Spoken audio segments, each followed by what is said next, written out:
Now you're watching New Eden TV. எனக்கு அன்பான சகோதர சகோதரிகள், ஆண்டவராகிய இயேசு கிறிஸ்து நாமத்தில் உங்கள் அனைவரும் வாழ்த்தி வரவேற்கிறேன். இன்றைக்கு மார்ச் மாதத்திலே நாம் முதல் நாளிலே இருக்கிறோம். இன்றைக்கு ஆண்டவர் அவருடைய வாக்குத்தத்த செய்தியை வெளிப்படுத்தியிருக்கிறார். மார்க் 1:15. இன்றைக்கான வாக்குத்தத்தமான செய்தி, மனம் திரும்பி சுவிசேஷத்தை விசுவாசியுங்கள், கர்த்தருக்கு மகிமை உண்டாகுக. இன்றைக்கு ஆண்டவர் சுவிசேஷத்தை விசுவாசிக்க நம்மளை ஞாபகப்படுத்துகிறார். இதைதான் நம் மார்க் 1:15 வசனங்களை இன்னும் விளக்கமாக அதை நாம் வாசித்து நாம் தியானிப்போம். மார்க் 1:15. காலம் நிறைவேறிற்று, தேவனுடைய ராஜ்யம் சமீபமாயிற்று, மனம் திரும்பி சுவிசேஷத்தை விசுவாசியுங்கள் என்றார். கர்த்தருக்கு மகிமை உண்டாதாக. இன்றைக்கு நம் அனைவருக்குமே மிக தெரிந்த விஷயம் என்னவென்றால், ஆண்டவருடைய சுவிசேஷத்தை நாம் அனைவரும் அறிந்திருக்கிறோம், அனைவரும் விசுவாசித்தும் வருகிறோம். ஆனால் ஆண்டவர் இதில் இன்னும் ஆழமான ஒரு விஷயத்தை வெளிப்படுத்துகிறார். சுவிசேஷத்தை விசுவாசியுங்கள் என்றால்,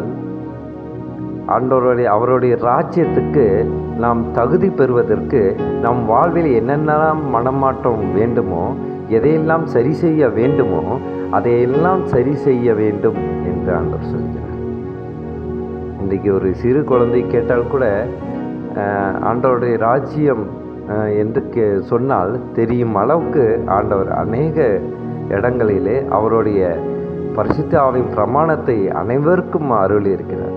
எனக்கு பிரியமானவர்களே, இது எப்பேற்பட்ட ஒரு சிலாக்கியம்.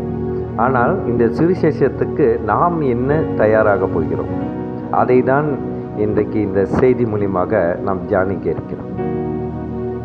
எனக்கு பிரியமானவர்களே, அவருடைய அரசாங்கம் சமீபமாயிற்று, அதாவது நெருங்கி வந்துவிட்டது என்று இயேசு கிறிஸ்து சொன்னார்.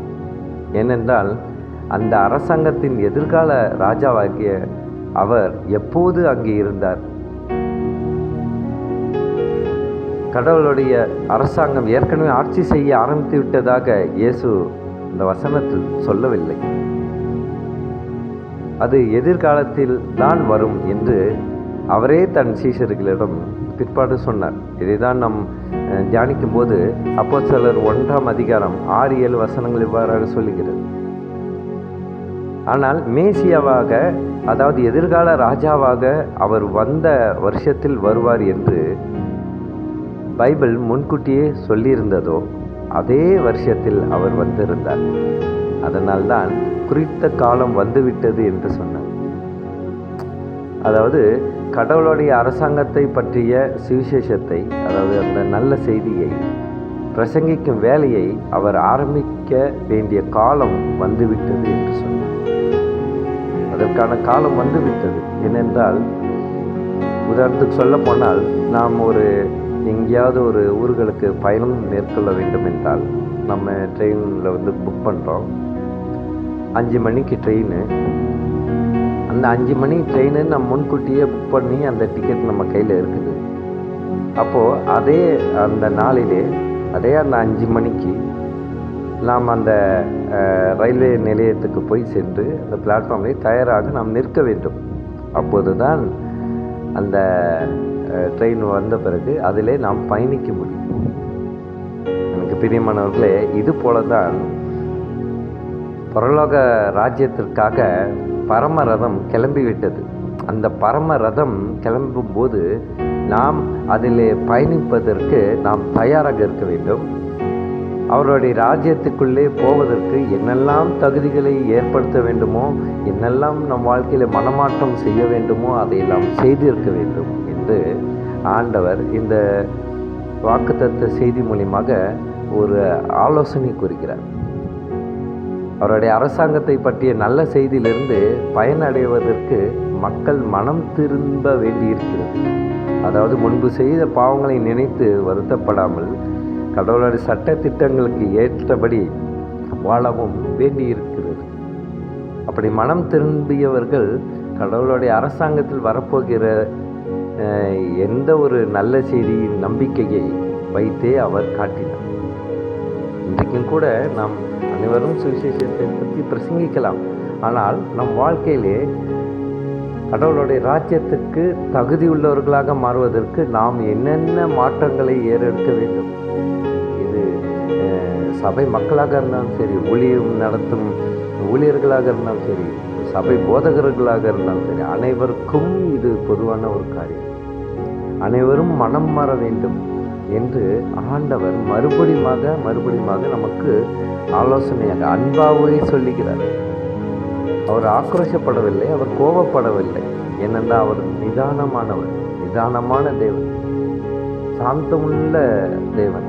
அதனால்தான் அவர் இவ்வாறாக நமக்கு கூறுகிறார். கலிலேயா பகுதியில் ஊழியத்தை ஆரம்பித்த போது இயேசு இந்த வார்த்தைகளை சொன்னார். அந்த சமயத்திலிருந்து கடவுளுடைய அரசாங்கத்தை பற்றி இயேசு பிரசங்கித்தார் என்று மத்தேயு 4:17 சொல்லுகிறது. இயேசு பிரசங்கித்த செய்தியை தொடர்ந்து மக்கள் கேட்டார்கள். பல பேர் அவர்கள் மனதிலே பதியும் அளவுக்கு அவர் ஆலோசனை கூறினார். அதனாலே மக்கள் மனம் மாறினார்கள். ஆனால் இன்றைக்கோ பாதி மக்கள் மனம் மாறியும் மீதி மக்கள் மனம் மாறாமலும் இருக்கிறார்கள். அதெல்லாம் அப்படி இருக்கக்கூடாது. மக்கள் மத்தியிலே பாரபட்சத்தோடு நாம் ஒரு தீர்ப்பை சொல்லக்கூடாது என்பதற்காகத்தான் அனைவரும் மனம் மாறும் வரைக்கும் அவர் காத்து கொண்டே இருக்கிறார். ஆனால் அவர் வெகு ஆண்டுகளாக காத்து கொண்டே இருக்கிறார். ஆனால் அவருடைய வருகை சமீபம் ஆகிவிட்டதென்றால் மனம் மாறாமல் போபவர்களுக்கு அழிவுதான். இதை நான் ஆண்டவர் சொல்லுகிறார். பிரியமானவர்களே, இதை நாம் மிகவும் இது ஒரு பிரசங்க செய்தியாக கேட்டுவிட்டு போய்விடாமல் இதை நம் வாழ்க்கையிலே, என்னுடைய தனிப்பட்ட வாழ்க்கையில் நான் என்ன செய்ய போகிறேன்? ஆண்டவர் எங்கு இருக்கிறார் என்றால் நம் ஒவ்வொருவருடைய தனிப்பட்ட வாழ்வை கண்ணோக்கி பார்த்து கொண்டே இருக்கிறார். நம் தனிப்பட்ட வாழ்க்கையில் எந்த ஒரு மாற்றமும் வரவில்லை என்றால் நம் அரசாங்கத்துக்குள்ளே பிரவேசிக்க முடியாது. எனக்கு பிரியமானவர்களே, அனைவரும் மனம் திரும்புவதற்காகவும் அனைவரும் கடவுளுடைய ராஜ்யத்துக்குள்ளே பிரவேசிப்பதற்கு ஏற்ற தகுதிகளை உடையவர்களாக மாறுவதற்கு ஜெபிப்போமா? ஸ்தோத்திரம் கர்த்தாவே, துதிக்கிறேன் எங்கள் அன்பு நேசரே. அப்பா, அம்முடைய ராஜ்யத்துக்காக நான் ஜெபிக்கின்ற கர்த்தாவே. அப்பா, அநேக மக்கள் மனம் திரும்ப தேவ கிருபை செய்யும். சபையாக இருந்தாலும் சரி, சபை போதகர்களாக இருந்தாலும் சரி, சபை மக்களாக இருந்தாலும் சரி, அனைவரும் மனம் திரும்ப தேவ கிருபை செய்யும். அப்பா, அவங்களுடைய வாழ்க்கையில் ஒரு மாற்றத்தை உண்டு பண்ண, அவர்களுடைய தனிப்பட்ட வாழ்க்கையிலே அவர்கள் மாற்றத்தை ஏற்படுத்தும் போது, முயற்சி செய்யும்போது நீர் அவர்களை ஆசீர்வதிமாண்டவர். அந்த மாற்றக்கூடிய வலிமை நீ தாருமாண்டவர். சோத்துக்கத்தாவை துதிக்கணும். அப்போ அநேக மக்கள் இன்னுமாக உம்மை நோக்கி வருவதற்கு தேவ கிருபை செய்யுமாண்டவர்.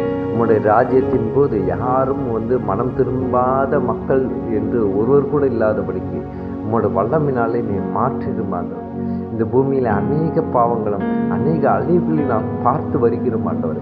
இதுவே நீர் வருவதற்கான மிக சிறந்த அடையாளமாக நாங்கள் உணர்கிறோம் ஆண்டவர். சோத்துக்கத்தாவை எங்கள் அன்பு சகோதரர்களுக்கான ஜெபிக்கின்ற கத்தாவை, இந்த மாதம் முழுவதும் அவர்கள் செய்யும் ஒவ்வொரு காரியத்திலும் இருந்து உங்களுடைய வல்லமை வெளிப்படுத்துமா நான் கெஞ்சி மண்டாடுகிறேன். சோத்துக்கத்தாவை துதிக்கிறோம். இயேசு மூலியமாக ஜெபிக்கிறோம் நல்ல பிதாவே. ஆமென்.